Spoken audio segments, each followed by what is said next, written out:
Hi, this is Rachel at the Crystal Tree, and today I'm going to be talking about how to put vinyl fuse gloss onto fabric. So to start with, I went ahead and bought this vinyl. As you can see here, fairly big. I got it by the yard. You can get it at Joann's, or you can go to Amazon and purchase it in a smaller size just to test it out. It comes in glossy and it comes in matte finish. It is kind of like working with vinyl if you have a Cricut machine. You know how Cricut machine, they come on rolls. This here can come in a roll, but I get it in the larger size so I can do larger pieces of fabric. And what it does is turn your fabric into kind of like a raincoat type material. So it makes it waterproof, but you can no longer wash it in the washing machine, but you can wash it under cold water, and then you just let it dry just like you would with any type of windbreaker or rain jacket. Rain jackets can't be put in the wash. You can hose them off or wipe them down, and then you let them air dry. So today I'm going to show you that and some of the tools that I use in order to get this to work. And which is nice is that because I got this at Joann's, it comes with instructions, so it will tell you how to apply it to the fabric and what you're supposed to do. And the reason I'm doing this video is I've seen other people do videos on this, and I realized I didn't care for the way in which they showed people how to use the vinyl. They would run the iron all over the vinyl, and you're actually supposed to be pressing down, count, you press down, count, bring it up, press down, count again, move it, and keep moving. You don't go in a motion with your iron all over the place. I also show you how to set it up on my iron. A lot of irons these days aren't set up to like in the middle or, you know, cotton setting. Sometimes they don't even have anything on the dial, so you don't know where to set it. So I'm kind of showing you on my iron, but you may have to test it out, and I always suggest start out on a low setting. If it's not hot enough, you can just move it up to a higher temperature. But always start out low, that way you don't end up burning yourself or destroying the product when using it. The other thing that I use when doing this, other than an iron, and a nice one that doesn't have too many holes on it, it's a more of a flat iron. You want to not have too many air pockets. You don't want any water inside your iron. And I don't know if you can see this, but I kind of have it, the arrow is set here in the center right here. So I'm not in the steam area at all. I'm in like wool and synthetic area. That's where I'm starting out kind of low. I can't touch there, and it's still too hot for that, but it's warm enough that it should melt the plastic to the paper. I mean, to the fabric. The other thing that I use is that I got these really cool things online, and you can use an actual iron if you don't have access to stuff like this. This was on Amazon, and it was a purchase I wanted to try because I'm getting into using a Cricut machine, which I'm going to be doing a video on how to apply vinyl to fabric also from the rolls. So keep an eye out for that. But they cost a lot to get these little things here for Cricut. The Cricut one, I think it's like almost $100 for a pad. This was like all three of these together was like $15, and I might even go up and get the bigger one eventually. And what they did was they took Teflon sheets and they just sewed them around I think a little foam pad that's inside here, and it works just fine. I don't have to have anything special like a giant heat press or anything.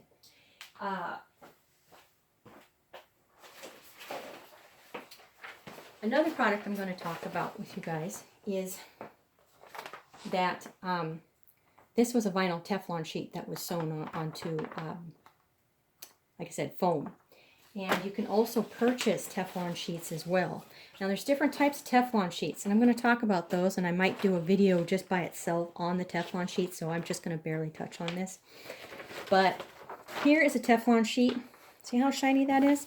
And here's another Teflon sheet. Now they're both shiny, but if you listen, this one's a stiffer one, but also it's been coated in a special type of coating that if I drop water, liquid paint, glue, super glue, it will actually come off the surface. It will not leak through onto the other side. So these are good for craft sheets.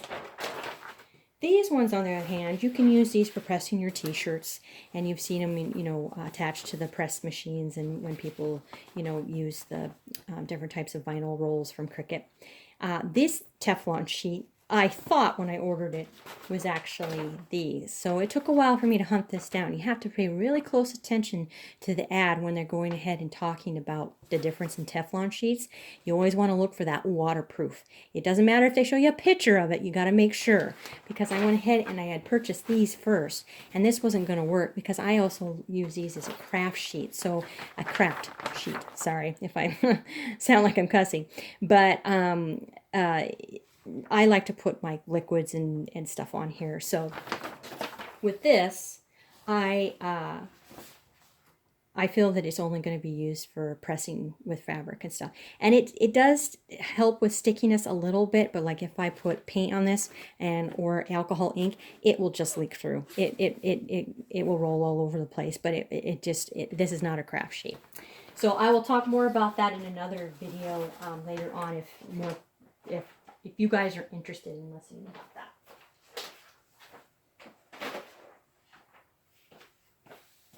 So I went ahead and I pre-ironed this fabric that I have here. And normally I could use this, but this isn't really quite big enough, nor is this. So I'm actually going to use the iron. So I'm going to set myself up with an ironing board so you can see how that setup would look like. And one good thing is, because my Teflon sheets are so big, I don't have to use it. But let's say you can't get a Teflon sheet. It's going to take a while. You want to try this out right away. You went to like Walmart and purchased this stuff. The sheet here is actually its cover sheet. So what I do is I go ahead and I'm going to peel this away. You can see it's a slightly tacky. You can actually use this sheet as your Teflon sheet that I was just showing you to iron between the iron and between the plastic. What you don't want to do is you do not want to get this iron to touch this plastic. It will just melt it, and it probably even ruin your iron. So what I do, and I'm going to show you right now.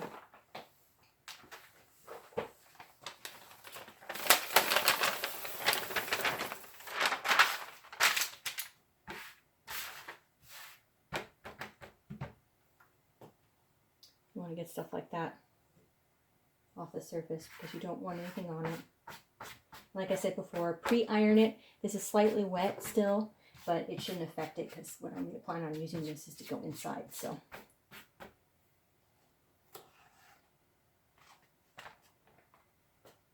and which is nice about this stuff, it's very forgiving. So if you don't quite get it lined up, it's not that big of an issue.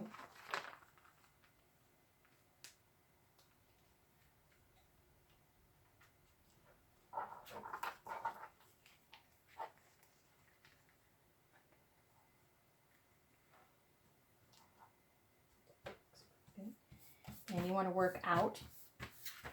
And of course, you can see it's not stuck to the fabric. Doesn't matter if it's on the edges because most of the time when you're sewing, it doesn't show up anyways. Doesn't matter if there's these weird.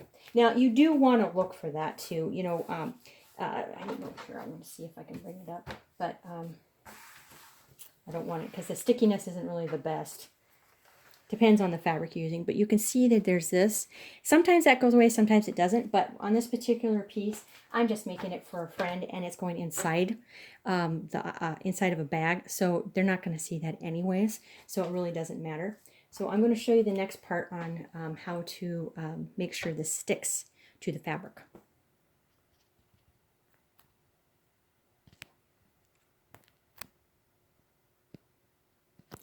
Okay, so let's see if I can get the camera to work. Okay, so as you can see here, I went ahead and put the Teflon sheet down over the fabric because I don't want whatever might be sitting off the edges here to get stuck to the fabric when I'm pressing.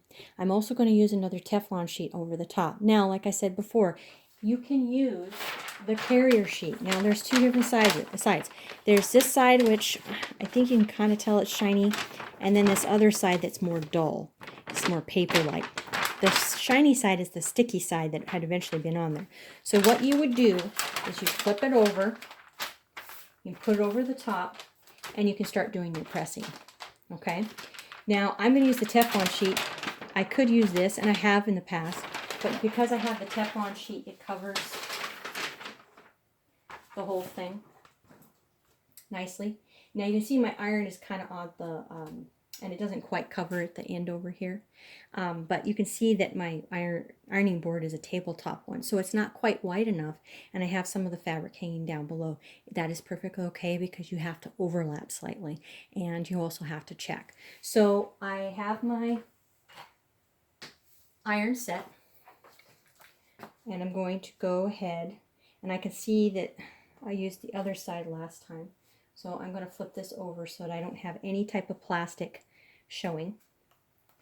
And what I'm going to do, see where that starts, and I'm going to press and count to 8. And then I'm going to bring it up, check, yep, that's hot enough.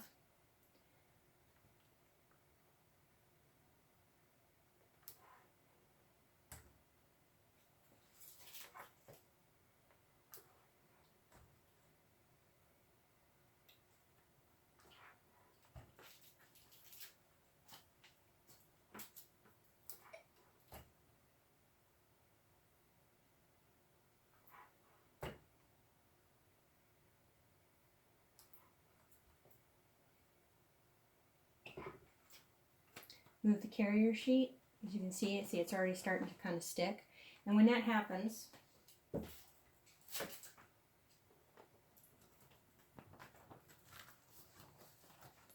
see, you can see the difference between it sticking and not sticking. You can see it's not stuck there. Just bring the carrier sheet back.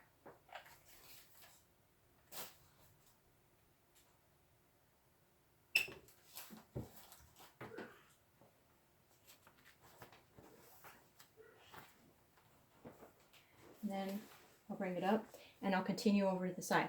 I will show you what it looks like when we flip it over to the back and do it again.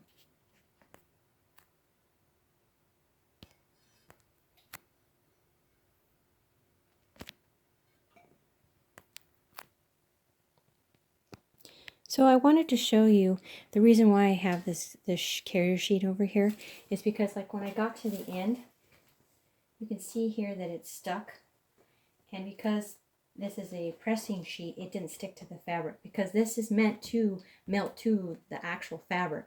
So if you have an ironing sheet, you're not going to want that. You're not going to want this to go to the fabric. So the next part is, you can see it kind of went through, but you can see that it's kind of still seeing through in some places. It didn't quite adhere to there. That's why we go ahead and flip it over to the back. Put our carry sheet, and I'll use this as an example, but you can do it. So shiny side down. Okay. Fix the camera so you can see. So shiny side down. And this is the fabric. It's been flipped over. And you're just going to continue what I had shown you before. Go down, count to 8. Slight pressure.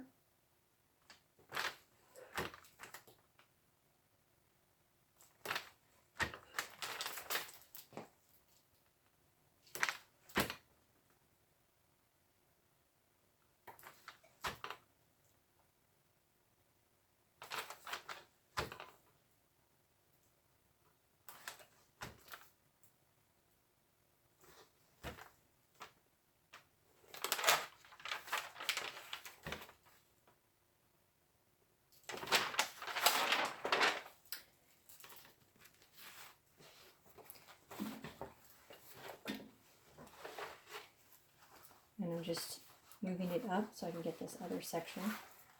And it will slightly stick to itself, so be careful. It's warm enough that I can touch it immediately right afterwards. Fabric's still kind of flexible. But you can see there's these markings here on the fabric, and that can happen sometimes. It just depends on the fabric. I don't believe this is a really flimsy kind of fabric that I'm using. Like I said, I'm doing this for a friend, and she doesn't care what's inside her bag. Especially since it's going to be coated and it's going to be thicker now. So I will just bring it up, come back down,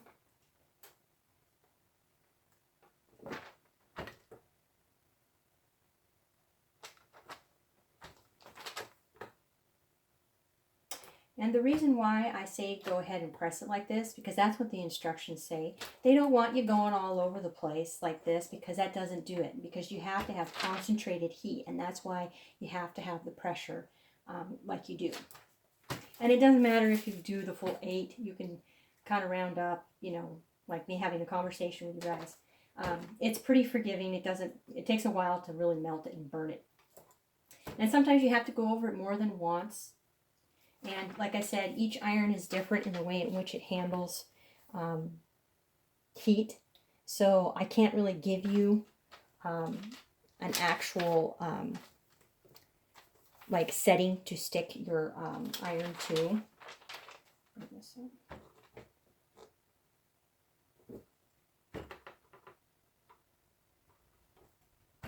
And just go over it as many times as you need to be able to melt it to the fabric.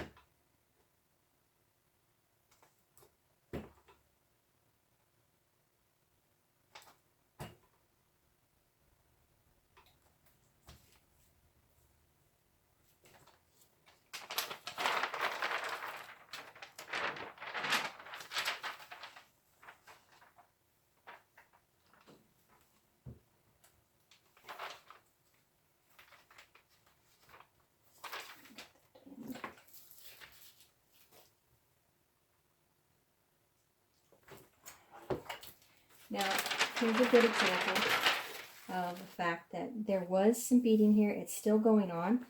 So at this point, if you want, because you've done both sides now, and you can see that there's some stuff still showing through, you can take the iron and directly try and see if you can smooth it out. And this is the only time, because by now you've actually gotten most of it attached. There's some places where it's not, and you can actually iron it out a little bit, press, move on to the next one. Because sometimes the heat can't get through, but you want to be careful, because like see here I have on the edge here, if this iron were to hit this edge, it would get melted. So you want to be careful, especially around your edges.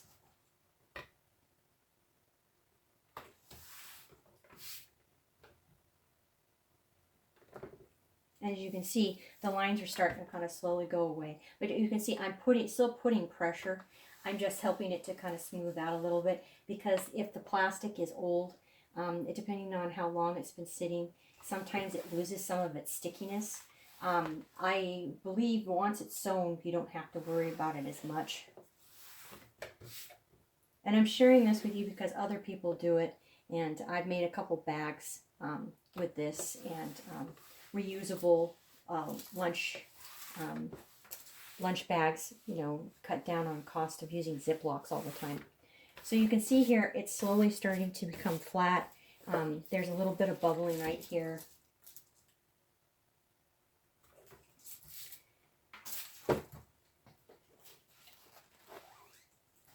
And when you turn it over, that's what it looks like. Now it kind of gives this plain fabric a little bit of a pattern to it. It's glossy. You can see this is a solid color. On ones that aren't solid, it's not as noticeable. And I believe I have an example here of one of my purses that I made.